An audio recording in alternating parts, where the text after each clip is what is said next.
Donc, avant de continuer notre débat, à chaque césure, je vais essayer de vous apporter quelques éléments le plus brièvement possible. Ce dont on a besoin finalement pour développer le vélo, c'est pas quelque chose en particulier, c'est pas des pistes cyclables ou du stationnement ou un apprentissage ou une fiscalité ou des règles, c'est tout simplement un système vélo, tout comme il existe un système automobile, un système ferroviaire, etc., etc. Et c'est tant qu'une seule pièce manque, ça cloche. Voilà. Slide suivant. Et donc, ma deuxième question, c'est quelles sont les conclusions que vous tirez du baromètre Parlons Vélo de la FUB concernant Brest? Non, on reste sur le premier slide, s'il vous plaît. Donc, 2 mots sur le baromètre Parlons Vélo de la FUB. C'est une enquête qu'on mène pour la 2e fois. La première fois en 2017 à l'occasion des Assises nationales de la mobilité. On avait recueilli 113 000 réponses. On en a recueilli 2 ans plus tard, on va le faire tous les 2 ans, 185 000 réponses. On a eu plus de 600, je ne sais plus combien, c'est affiché ici, réponses à Brest à cette édition-là. On voit, slide suivant, qu'en gros, on a 50% des répondantes et répondants qui considèrent que la situation ne s'est pas améliorée à Brest et 40% qu'elle s'est un peu améliorée, très minoritaire sur les 3 autres réponses. Et donc, moi, ma question, c'est quelles conclusions tirez-vous du baromètre, et notamment, est-ce que vous souhaitez vous emparer des résultats fins que je ne présente pas devant la salle ici, mais il y avait 26 questions. Pour chacune des questions, les répondantes et les répondants avaient 6 réponses au choix. 1, 2, 3, c'est en dessus de la moyenne, 4, 5, 6 au-dessus, ce qui nous met une moyenne à 3,5, et Brest étant en dessous de la moyenne, comme 95% des 768 villes en France qu'on a pu classer. Voilà, donc sur ce baromètre, donc on va c'est le tirage au sort qui en a décidé ainsi. C'est encore vous qui commencez pour celle-ci, Pascal Olivard. Je vous promets, c'est un tirage au sort. Bien, les éléments que vous avez fournis confirment l'ensemble des conclusions auxquelles nous sommes arrivés après de nombreux entretiens avec des pratiquants du vélo. Et alors la seule remarque, c'est que les marges de progrès sont considérables, et on peut avoir le sentiment tout de même que le sujet n'a pas été réellement porté politiquement par la métropole. Très bien. Ronan Pichon ? Alors en fait, moi je voudrais revenir à l'édition précédente, parce qu'en fait, suite à l'édition 2017, moi j'ai pris la décision de me déplacer au quotidien à vélo à Brest pour constater ce qu'il en était réellement de ce que c'est se déplacer à vélo à Brest, parce que oui, pour pouvoir le porter politiquement, à un moment donné, il faut être capable de le comprendre. Et c'est pas seulement en observant et en regardant des chiffres qu'on est capable de juger, c'est aussi en pratiquant au quotidien. Donc moi, je constate, je suis à peu près d'accord avec le diagnostic qui a été qui relevé à la fois en 2017 et en 2019. Il y a énormément de marge de progression à faire concrètement. Je suis d'accord également avec Pascal Olivard. Pour réussir à engager Brest véritablement dans un système vélo, oui, il faut un portage politique très fort. Il faut un portage politique décidé. C'est aussi une des raisons pour lesquelles cette année, pour la première fois depuis 1989, à Brest, il y a une liste écologiste, Brest Écologie Solidarité. Et voilà. Et je pense que la qualité, le socle minimal de qualité des infrastructures est nécessaire pour au moins ne pas décourager celles et ceux qui s'engagent ou qui s'essayent au vélo, parce qu'on peut s'essayer pendant 2 mois, 3 mois avec des offres à l'essai, des locations via Bibus, et si on est découragé par la qualité des infrastructures, je pense qu'on risque d'attendre très longtemps avant de réessayer. Donc je trouve que c'est dommage, et on a beaucoup d'efforts à faire. Merci Ronan Pichon. Pierre-Yves Cadalin, votre analyse là-dessus ? Oui, l'analyse, c'est clairement le bilan est mauvais et insuffisant de ce point de vue-là. Et je me dis, Ronan Pichon vient de le rappeler, depuis 1989, Europe Écologie Les Verts ou Les Verts avant sont au conseil municipal. On peut se demander en regardant ce bilan, à quoi ont-ils donc servi ? Et pourquoi y sont-ils toujours ? Et pourquoi n'ont-ils pas abandonné leur vice-présidence et leur poste d'adjoint ? Je crois qu'il y a besoin dans toute élection de clarté politique.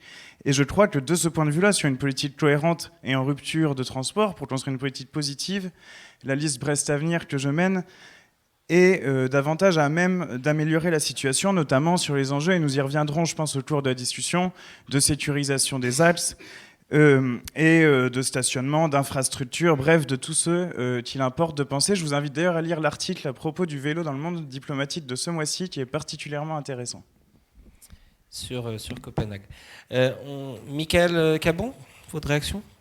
Alors, je rebondis sur ce qu'a dit la liste citoyenne tout à l'heure sur la question du timing. Il y a les organisateurs qui sont maîtres. Si vous voulez disposer d'une minute ou d'une minute 30 sur mon temps de parole, je vous le donne pour que vous puissiez dire ce que vous avez à dire si vous en avez besoin. Évidemment, autrement, je le garde pour moi. L'enquête de la FUB, elle est intéressante. Pourquoi ? Parce que c'est un baromètre, déjà, d'une part. Donc on peut comparer les choses, c'est le but. Et elle donne des éléments quantitatifs et qualitatifs. Quantitativement, ce qui est intéressant, c'est que le point noir, en tout cas pour Brest, puisque c'est ce qui nous concerne, c'est la question de la sécurité.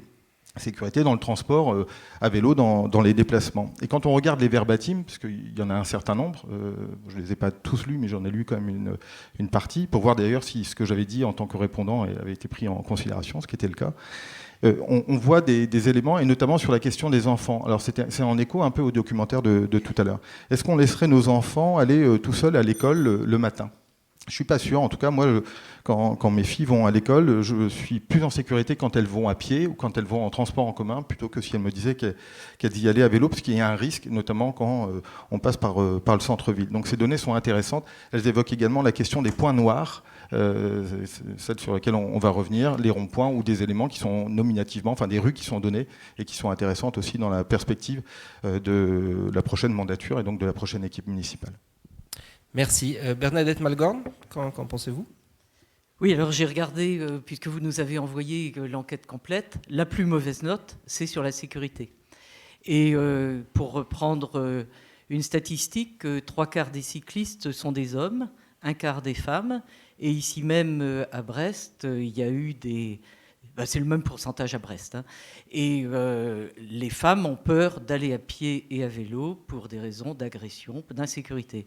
Et dans le film, on a vu d'ailleurs qu'il y avait partout des éclairages extrêmement efficaces et, pour ceux qui connaissent un petit peu, des caméras. C'est truffé de caméras. Hein. Tout ce qu'on a vu était sécurisé par de la vidéoprotection. Alors effectivement, ça facilite la confiance que peuvent avoir les gens de laisser leurs enfants et autres circuler dans la ville. Donc c'est un point à prendre en considération. Pour nous, on n'a pas l'intention de truffer la ville de caméras, mais il faudra bien quand même arriver à sécuriser des itinéraires pour les piétons et pour les cyclistes. Éclairage, caméra, S'il vous plaît, on laisse Bernadette Malgorn s'exprimer. Merci beaucoup. Johan Nedelec. Oui, donc j'ai entendu mes collègues intervenir sur ce baromètre. C'est insuffisant.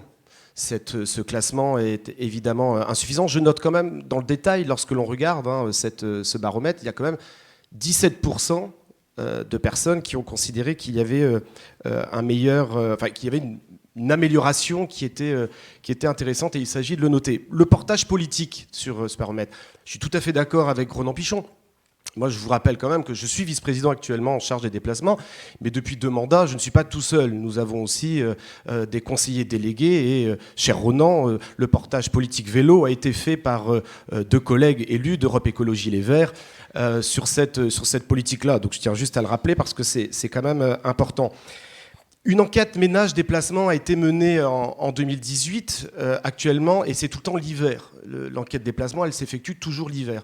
Il y a à peu près 4000 personnes qui se déplacent à vélo en 2018. L'objectif du schéma directeur vélo, c'est de passer de 1,5 à 4%.